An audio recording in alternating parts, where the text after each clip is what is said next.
Hindi naniniwala ang kapamilya aktor na si Paolo Avellino sa konsepto ng mga love language para daw mas tumagal at tumibay ang isang relasyon.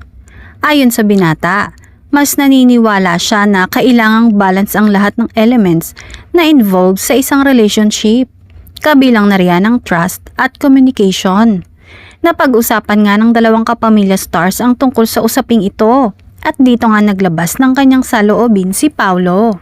I always think na sa isang relasyon, it's a mixture of everything.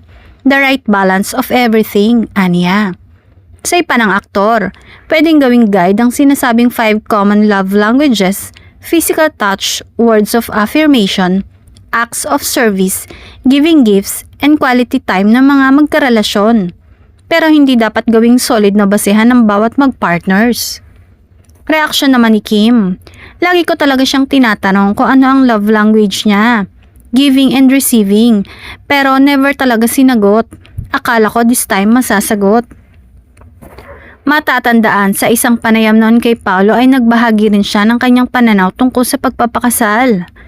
Hindi raw siya naniniwala noon sa marriage pero kalaunan ay nagbago rin ito. I'm just really waiting for the right one. Kaya nga tayo naghahanap ng relationship. That's why we date people. You continuously test people or your relationship if ito na nga ba, kung panghabang buhay na.